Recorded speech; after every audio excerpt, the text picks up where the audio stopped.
Saudara, hari ini kita memasuki seri nasihat yang kelima atau serina 5 yang dapat kita baca di dalam Roma 12 ayat ke-13. Dikatakan di sana, bantulah dalam kekurangan orang-orang kudus dan usahakanlah dirimu untuk selalu memberikan tumpangan. Saudara, kata kreiais yang diterjemahkan dengan kekurangan bisa juga itu diterjemahkan dengan kebutuhan ataupun keperluan. Dalam hal ini tidak selalu sebuah kondisi kekurangan dalam pengertian finansial atau hal-hal yang terkait dengan persoalan ekonomi.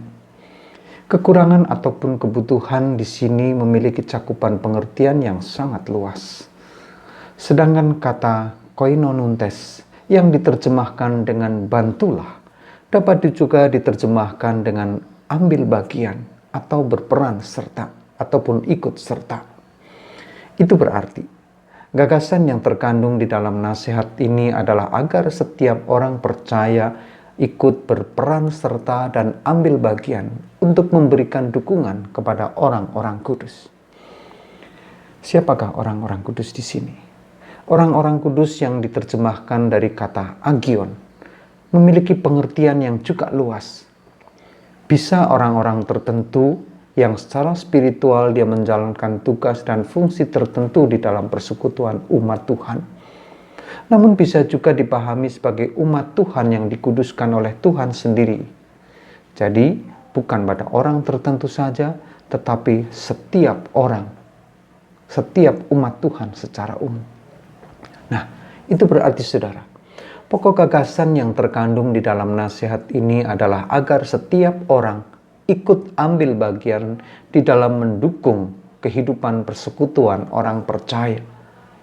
Tidak saja pada orang tertentu karena jabatan dan fungsinya, namun terlebih terhadap setiap orang percaya. Setiap orang percaya.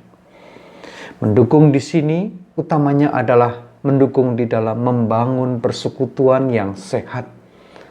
Dan hal ini semakin dipertegas pada bagian selanjutnya dari nasihat ini, di mana kata filosenian yang diterjemahkan dengan keramah tamahan atau sikap ramah. Keramahan di sini berarti sikap ramah terhadap orang asing. Dan hal ini tidak dapat dipisahkan dari tradisi ataupun budaya masyarakat Yahudi yang wajib memberikan tumpangan kepada setiap orang asing ataupun para peziarah. Terlebih lagi ketika para peziarah itu kemalaman di dalam perjalanan mereka atau mereka terpaksa harus menghentikan perjalanan mereka karena aturan Sabat yang memang ketat. Nah, maka di dalam pengertian inilah kata filosenian ini harus kita pahami. Sedangkan kata diokontes dapat diterjemahkan dengan mengejar atau mengupayakan. Maka kata filosenian diokontes itu dapat dipahami sebagai sebuah upaya untuk memperjuangkan keramahan ataupun sikap ramah. Keramahan bukan soal ekspresi senyuman di wajah kita saja, tetapi lebih utamanya adalah menghadirkan rasa nyaman pada orang lain. Pokok gagasan yang terkandung di dalam nasihat ini adalah agar setiap orang percaya berperan serta dan ambil bagian untuk senantiasa mengupayakan ataupun memperjuangkan sikap ramah seorang terhadap yang lain. Terlebih lagi di dalam lingkup persekutuan orang percaya. Sikap ramah adalah kehangatan sikap kepada setiap orang, agar setiap orang merasa disambut dan diterima. Itulah yang dibutuhkan oleh setiap orang. Terlebih lagi di dalam lingkup persekutuan orang percaya. Saudara, nasihat ini menjadi sangat tepat bagi kita. Terlebih lagi di tengah-tengah perilaku sosial era milenial seperti sekarang ini yang cenderung membuat orang merasa menjadi semakin antisosial. Perilaku antisosial ini tidak saja membuat relasi atau ikatan antar manusia itu menjadi semakin longgar. Namun, perilaku antisosial ini juga bisa menjadi musuh utama persekutuan. Mengapa demikian?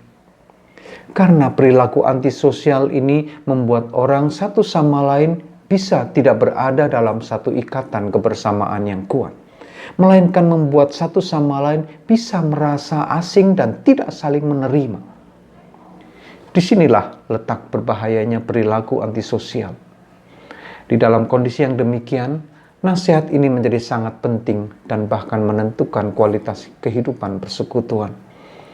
Rasa diterima dan disambut adalah kebutuhan dasar setiap manusia, siapapun dia dan apapun status sosialnya.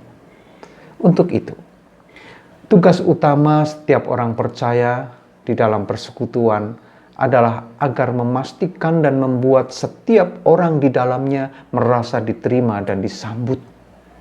Dan itu adalah tugas setiap orang percaya tanpa terkecuali. Maka disinilah letak kualitas hidup persekutuan itu ditentukan nilainya. Persekutuan tidak akan pernah menjadi sebuah persekutuan yang sesungguhnya ketika di dalamnya tidak ada rasa saling menerima dan saling disambut. Tidak ada orang yang merasa disambut dan diterima dan dihargai di sana. Persekutuan itu hanyalah persekutuan semu.